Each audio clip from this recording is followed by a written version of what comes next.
Hello friends, नमस्कार। Galaxy study centre में आपका स्वागत करते हैं। आज के वीडियो में कवर करेंगे कूलॉम का नियम, कूलॉम के नियम की सीमाएं और कूलॉम के नियम का सदिश रूप।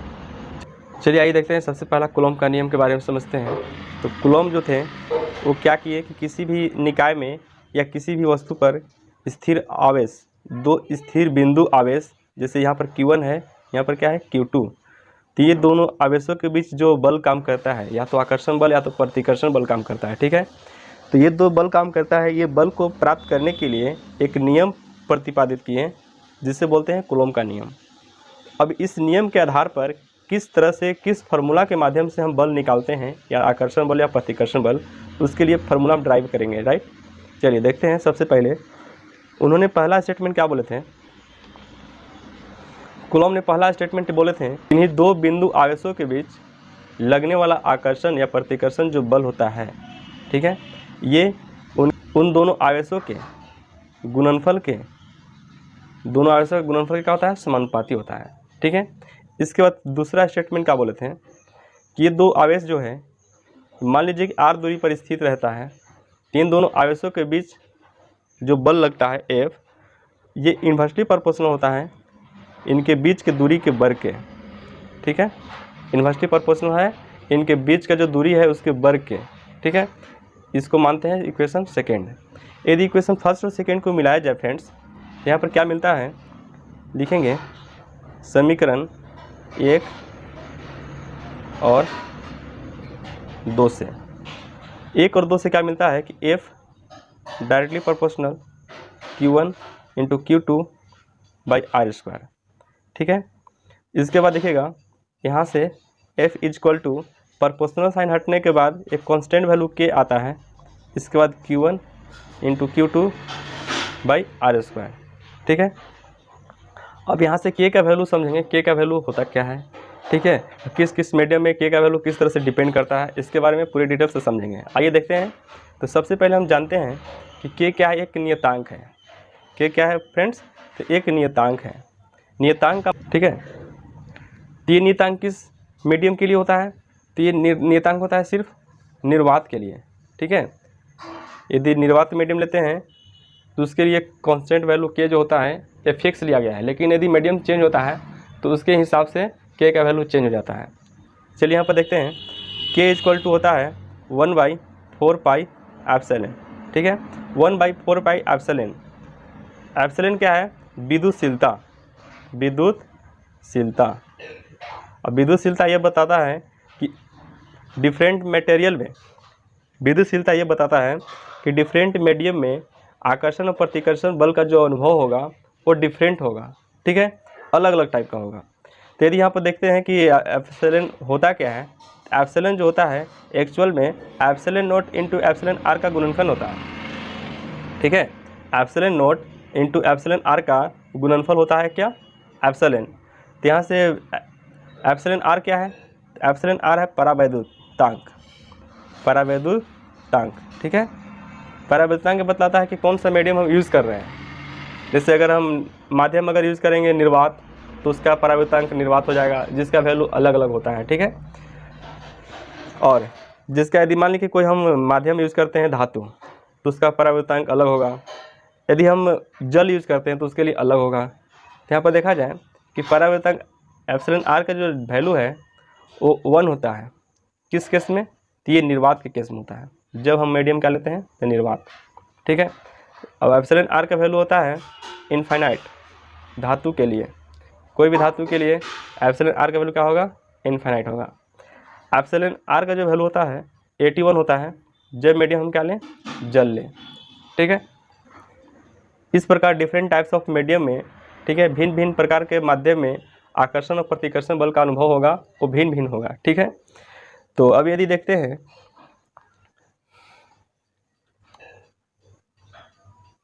अब यहाँ पर देखेंगे कि K का जो वैल्यू प्राप्त होगा, ठीक है, तो K का जो वैल्यू प्राप्त होगा तो 1/4 pi epsilon not into epsilon R. यदि हम निर्वात की बात करते हैं, यहाँ से 1/4 पाई एप्सिलॉन नॉट, क्योंकि एप्सिलॉन आर का जो वैल्यू हो जाता है कितना होता है, 1 होता है। किस केस में, तो निर्वात के केस में। ठीक है, तो इसलिए हमेशा क्या होता है, K का वैल्यू 1/4 पाई एप्सिलॉन नॉट लिया जाता है, क्योंकि ये जो प्रयोग होता है मैक्सिमम निर्वात के केस में होता है। ठीक है, तो इसलिए यहाँ पर क्या हो जाएगा कि के के जगह पर 1/4πε0 इंटू Q1 इंटू Q2/r²। ठीक है, ये हुआ आपको कूलॉम के नियम के हिसाब से दो बिंदु आवेशों के बीच लगने वाला आकर्षण और प्रतिकर्षण बल निकालने के लिए सूत्र है। ठीक है, जहाँ यहाँ पर देखेंगे कि 1/4πε का जो वैल्यू होता है 9 × 10⁻⁹, ठीक है, न्यूटन मीटर स्क्वायर प्रति कूलॉम स्क्वायर होता है। राइट, चलिए अब इसके बाद देखते हैं यहाँ पर जो एप्सिलॉन नोट का जो वैल्यू होता है वो कितना होता है। तो एप्सिलॉन नोट का वैल्यू होता है 8.85 × 10⁻⁻12, यहाँ पर हो जाएगा कूलॉम स्क्वायर प्रति न्यूटन मीटर स्क्वायर। ठीक है, चलिए अब इसको अच्छे से समझते हैं पूरे डिटेल से। यहाँ पर देखिए क्या लिखा हुआ है कि दो बिंदु आवेशों के बीच लगने वाला स्थिर वैद्युत आकर्षण या प्रतिकर्षण बल उनके परिमाणों के गुणनफल के अनुक्रमानुपाती। परिमाणों का मतलब हुआ कि जैसे किसी आवेश का जो मान दिया रहेगा 5 कूलॉम, 2 कूलॉम, 3 कूलॉम, वो क्या होगा, आवेशों का परिमाण होगा। इसके बाद उनके बीच के दूरी के वर्ग के बीच का अनुपाती होता है। ठीक है, इसे कूलॉम का नियम कहा जाता है। तो सबसे पहले आप देखिए, माना कि दो बिंदु आवेश Q1 और Q2 है। दो बिंदु आवेश मान लिए और एक दूसरे से कितना दूरी पर है, तो r दूरी पर स्थित है। ठीक है, इसके बाद क्या है, कूलॉम के नियम से लगने वाला बल क्या है। पहला स्टेटमेंट बताता है कि आवेशों के गुणनफल के अनुक्रमानुपाती होता है। अनुक्रमानुपाती बोलिए या समानुपाती बोलिए, दोनों सेम है। ठीक है, तो यहाँ F जो है ये दोनों आवेशों के गुणनफल के क्या है, समानुपाती है। ठीक है, इक्वेशन फर्स्ट हो गया। इसके बाद सेकेंड स्टेटमेंट बोलता है कि उनके बीच के दूरी के वर्ग के बीच का अनुपाती होता है।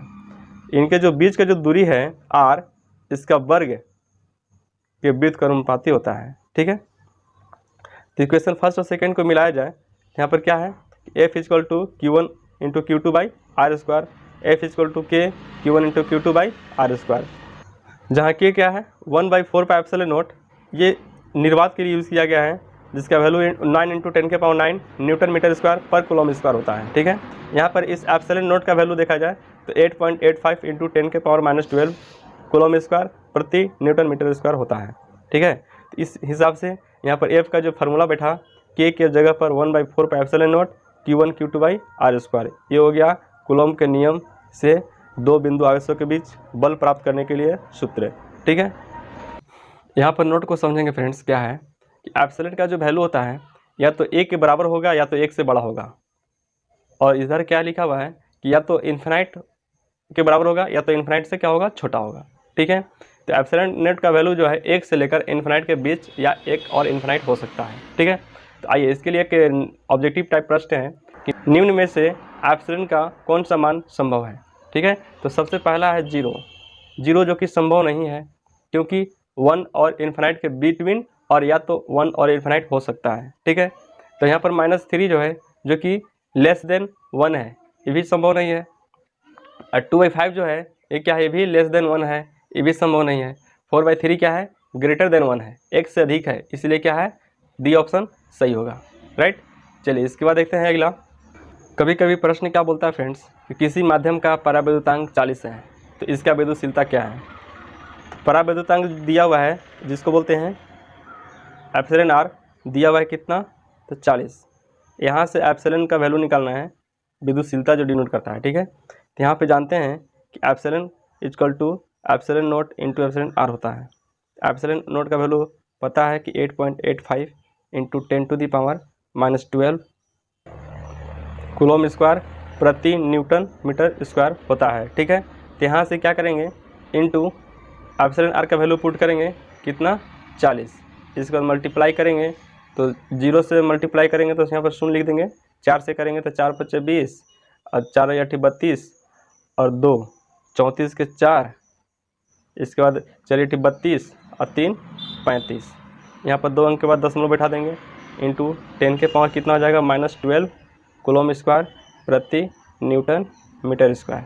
ठीक है, तो इसके बाद देखिएगा यहाँ से क्या करेंगे कि यदि पॉइंट को यहाँ से इधर घसकाएंगे तो 3.54 इंटू 10 के पावर -10 कूलम स्क्वायर प्रति न्यूटन मीटर स्क्वायर होगा। ठीक है, इस तरह से आपको प्रश्न ऑब्जेक्टिव टाइप में पूछता है। ठीक है, इस तरह कूलम का नियम समाप्त होता है। इसके बाद आगे देखते हैं कूलम के नियम की सीमाएं क्या क्या है। देखेंगे फ्रेंड्स, कूलम के नियम की सीमाएं क्या क्या है। सबसे पहला है कि कूलम का नियम केवल बिंदु आवेशों के लिए लागू होता है। ठीक है, कूलम जब नियम को प्रतिपादित किए थे तो उस समय बताए थे यह नियम तभी काम करेगा जब बिंदु आवेश रहेगा। ठीक है, किसी बड़े बड़े आवेशों के लिए काम नहीं करेगा, ये बिंदु आवेश के लिए काम करेगा। ठीक है, कि कूलम का नियम केवल स्थिर बिंदु आवेशों के लिए लागू होता है। बिंदु आवेश तो होना चाहिए, लेकिन उसके साथ साथ ये स्थिर होना चाहिए, ये स्टेबल होना चाहिए। ठीक है, ये गतिमान आवेशों के लिए नियम काम नहीं करेगा। ठीक है, गतिमान आवेशों के बीच जो होता है आकर्षण और प्रतिकर्षण बल की हम ज्ञात नहीं कर सकते हैं कूलम के नियम का उपयोग करके। राइट, चलिए इसके बाद क्या बताए थे कि किसी बंद खंड में उपस्थित आवेशों के बीच बल कूलम के नियम से ज्ञात नहीं कर सकते हैं। जैसे कोई बंद खंड है, ये बंद खंड है। ठीक है, इसके अंदर कोई आवेश है तो इसको अंदर जो आवेश है, इसके अंदर जो आवेश है, इसके बीच में जो आकर्षण या प्रतिकर्षण बल लग रहा है उसको हम ज्ञात नहीं कर सकते हैं कूलम के नियम से। ठीक है, चलिए इसके बाद आगे समझते हैं कूलम के नियम का सदिश रूप। ठीक है, चलिए फ्रेंड्स यहाँ पर समझते हैं कूलम के नियम का सदिश रूप। किस तरह से कूलम के नियम को सदिश रूप में वेक्टर फॉर्म में लिख सकते हैं। तो आइए सबसे पहले समझते हैं कि कूलम का जो नियम होता है वो बिंदु आवेश पर काम करता है। मान लीजिए आवेश Q1 है, Q2 है, ये दोनों आपस में r दूरी पर स्थित हैं। तो यहाँ पर हम क्या करेंगे कि Q2 आवेश के कारण Q1 पर कितना बल लग रहा है। ठीक है, तो लिखेंगे Q2 आवेश के कारण Q1 पर बल, इसको हम लिखते हैं F12 से। ठीक है, F12 का मतलब हुआ कि 1 पर बल लग रहा है किसके द्वारा, तो 2 के द्वारा। 1 पर बल निकालना है किसके द्वारा, तो इस आवेश 2 के द्वारा। ठीक है, तो इसका फार्मूला क्या है, 1/4πε0 Q1 Q2 अपन r का स्क्वायर। इसका डायरेक्शन यहाँ से लिखेंगे r कैप, कहाँ से कहाँ, तो 1 पर किसके द्वारा, तो 2 के, तो यहाँ से 2 से 1 की तरफ। ठीक है, ये बल का डायरेक्शन हुआ। इसके बाद यहाँ पर देखेंगे 1/4πε0, यहाँ से हो जाएगा Q1 इंटू Q2/r²। यहाँ पर r12 को अगर कैप हटाएंगे तो इसको हम ऐसे लिख सकते हैं r12 वेक्टर साइन दे देंगे। इसके बाद यहाँ से r12। ठीक है, 11th क्लास में वेक्टर फॉर्म पढ़े होंगे। ठीक है, यदि नहीं पढ़े होंगे तो इसके लिए हम वीडियो बनाएंगे। पहले आप समझ लीजिए कि r कैप जो है इसको हम इस फॉर्मेट में लिख सकते हैं। ठीक है, इसके बाद देखेंगे 1/4πε0 इंटू Q1 इंटू Q2/r²। और यहाँ पर ये वेक्टर का साइन दिखा रहा है, इसका डायरेक्शन। ठीक है, इसके बाद क्या है r12 का मीनिंग हुआ यहाँ से यहाँ इसके बीच का दूरी। ठीक है, तो कितना है, r है, तो यहाँ पर लिख देंगे 1/4πε0 Q1 Q2/r²। यहाँ पर r कितना हो गया, r3। इसके बाद हो जाएगा r वेक्टर 12। ठीक है, इसको इक्वेशन मान लेते हैं फर्स्ट। इसी प्रकार अब निकालेंगे Q1 आवेश के कारण Q2 पर बल। ठीक है, तो यहाँ पर लिखेंगे Q1 आवेश के कारण Q2 पर बल, तो यहाँ पर लिखेंगे F21। ठीक है, F21 का मीनिंग हुआ 2 पर बल निकालना है किसके कारण, तो 1 के कारण। ठीक है, इस पर बल निकालना है किसके कारण, तो 1 के कारण। ठीक है, यहाँ पर लिखेंगे 1/4πε0, यहाँ पर हो जाएगा Q1 इंटू Q2/r²। इसका वेक्टर फॉर्म में लिखेंगे r21 कैप दे देंगे। ठीक है, इसके बाद नेक्स्ट स्टेप में लिखेंगे 1/4πε0 Q1 इंटू Q2/r²। इसको हम इस फॉर्मेट में लिख सकते हैं वेक्टर फॉर्म में। ठीक है, इसके बाद अगला स्टेप चलेंगे तो 1/4πε0, यहाँ हो जाएगा Q1 Q2/r²। यहाँ से हो जाएगा r21 वेक्टर फॉर्म। ये क्या है, 21 है। 21 क्या दिखाता है, तो Q1 और Q2 के बीच के दूरी, ठीक है। तो यहाँ से हो जाएगा R, ठीक है। तो 1/4πε0 Q1 Q2/R3, यहाँ से हो जाएगा R21 वेक्टर फॉर्म। ये हो जाएगा इक्वेशन सेकेंड।